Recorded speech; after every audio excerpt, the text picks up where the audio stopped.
Doctor পঞ্চমী আজকে homeopathy medicine acid কার্বলিকাম নিয়ে কিছু আলোচনা করব। এই মেডিসিনটি এক ধরনের কয়লার আলকাতরা দিয়ে তৈরি করা হয়েছে এবং এই মেডিসিনটি শুধুমাত্র হোমিওপ্যাথিতেই নয়, অ্যালোপ্যাথিকেও খুব বিশেষভাবে প্রয়োগ করা হয় এবং অ্যালোপ্যাথিকে এই মেডিসিনটি অ্যান্টিসেপটিক মেডিসিন হিসেবে গণ্য করা হয়। যাদের রক্ত দূষিত হয়ে যাওয়ার ফলে যদি জ্বর আসে, সেই ক্ষেত্রে এই মেডিসিনটি খুবই এফেক্টিভ মেডিসিন এবং যাদের পচা ড্রেনের দুর্গন্ধে যদি জ্বর আসে, সেক্ষেত্রেও এই মেডিসিনটি খুবই এফেক্টিভ এবং যদি কোনো অংশ সেপটিক হয়ে যায়, সেক্ষেত্রেও এই মেডিসিনটিকে ব্যবহার করা হয়। কোনো ক্ষতস্থানে যদি পচা দুর্গন্ধজনিত স্রাব নির্গত হয়, সেক্ষেত্রেও অ্যাসিড কার্বলিকাম খুবই উপকারী একটি মেডিসিন। বহুমূত্র রোগেও অ্যাসিড কার্বলিকাম খুবই এফেক্টিভ মেডিসিন এবং ল্যারিঞ্জাইটিস ও হুপিং কাশিতেও যদি শ্লেষ্মা খুবই দুর্গন্ধজনিত হয়, সেক্ষেত্রেও অ্যাসিড কার্বলিকাম একটি মহামন্ত্রজনিত একটি মেডিসিন। এবং যে সমস্ত ব্যক্তিরা প্রচণ্ড পরিমাণে মদ্যপান করে এবং তার যদি অজীর্ণ হয় এবং সবসময় যদি গা বমি বমি ভাব থাকে এবং বমি যদি প্রচণ্ড দুর্গন্ধজনিত হয়, সেক্ষেত্রেও অ্যাসিড কার্বলিকাম খুব এফেক্টিভ মেডিসিন হিসেবে কাজ করে।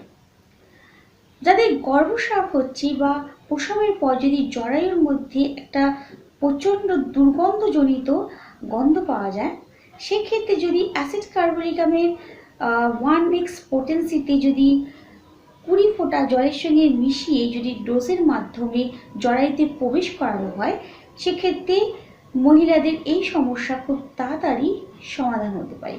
তার সঙ্গে যদি 6H পোটেন্সিতে অ্যাসিড কার্বলিকাম মেডিসিনটি খাওয়ানো যায়, তাহলে রোগী খুব তাড়াতাড়ি আরোগ্য লাভ করতে পারে। ফোড়া বা কোনো ক্ষতস্থানে যদি অ্যাসিড কার্বলিকাম মেডিসিনটি 1x পোটেন্সিতে ভ্যাসলিনের সঙ্গে যদি লাগানো যায়, তাহলে যেই ক্ষতস্থান থেকে যদি দুর্গন্ধজনিত কোনো স্রাব নির্গত হয়, সেখানে খুব তাড়াতাড়ি আরোগ্য লাভ করতে পারে এবং সেপটিক হওয়ারও ভয় থাকে না।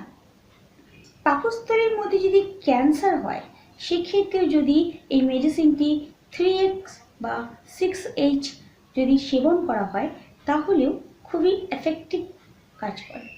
যদি রোগী চাল ধোয়ার মতন বা ডিম পচার মতন যদি বাহ্য ও বমি ত্যাগ করে এবং যদি বাহ্যের সাথে রক্ত থাকে বা রক্তজনিত আম নির্গত হয় এবং রোগী যদি অসাড়েই যদি ঘুমিয়ে ঘুমিয়ে যদি বাহ্য ত্যাগ করে দেয়, সেক্ষেত্রেও অ্যাসিড কার্বলিকাম একটি মহা ওষুধ হিসেবে কাজ করে। বিশেষ করে অ্যাসিড কার্বলিকাম শিশুদের জন্য খুবই এফেক্টিভ মেডিসিন। যদি শিশুদের প্রচণ্ড বমি হয় এবং সেই বমির রং যদি কালো বা সবুজ হয় এবং তার সাথে যদি শিশু প্রচণ্ড ছটফট করে এবং শিশুর যদি প্রচণ্ড জ্বর হয়, সেক্ষেত্রেও এই মেডিসিনটি খুবই কার্যকারী মেডিসিন। মহিলাদের শ্বেতপদরী বা বালিকাদের ক্ষেত্রে এই মেডিসিনটি খুবই এফেক্টিভ মেডিসিন। যদি সবিরাম জ্বর বা ম্যালেরিয়া জ্বর হয় এবং রোগীর যদি কাঁপুনি দিয়ে যদি জ্বর আসে এবং রক্ত দূষণের ফলে যদি এই জ্বর হয়, সেক্ষেত্রেও অ্যাসিড কার্বলিকাম একটি খুবই উপশমী ওষুধ হিসেবে কাজ করে। বসন্ত রোগের ক্ষেত্রে যে বসন্ত গুটি বেরায়, সেই গুটিতে যদি সেই ক্ষতস্থানে যদি প্রচণ্ড দুর্গন্ধজনিত স্রাব নির্গত হয় এবং এতটাই দুর্গন্ধ হয় যে রোগীর পাশেও কেউ দাঁড়াতে পারে না, যেখানে রোগী থাকে সেখানে যদি কেউ প্রবেশ করে তাহলে তার বমি চলে আসে, এমনকি রোগী পর্যন্ত অস্বস্তি হয়ে যায়। সেক্ষেত্রে যদি অ্যাসিড কার্বলিকাম মেডিসিনটি 6H দিনে 7 বার 2 ফোঁটা করে যদি খাওয়া যায়, তাহলে রোগী খুব তাড়াতাড়ি সুস্থ হয়ে যেতে পারে।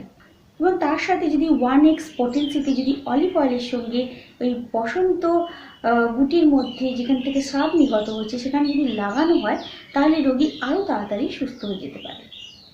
খুব কাশিতে বা বঙ্কাইটিস বা হুপিং কাশিতে যেখানে শ্লেষ্মা যদি প্রচণ্ড দুর্গন্ধজনিত হয়, সেক্ষেত্রেও এই মেডিসিনটি খুবই এফেক্টিভ মেডিসিন। যদি 6H পোটেন্সিতে রোগীকে দেওয়া যায়, তাহলে খুব তাড়াতাড়ি তার কাশি আরোগ্য লাভ করতে পারে এবং এরপরে যদি কস্টিকাম দেওয়া হয় তাহলে রোগী খুব তাড়াতাড়ি সুস্থ হয়ে যেতে পারে। সাধারণত অ্যাসিড কার্বোলিকাম মেডিসিনটির নিম্ন শক্তি বেশি কার্যকারী, 1x, 3x এবং 6h এবং 30ch অবধি এর ব্যবহার করা যেতে পারে এবং বিভিন্ন সময় হাই পোটেন্সিতেও এই মেডিসিনটি ব্যবহার করা যেতে পারে।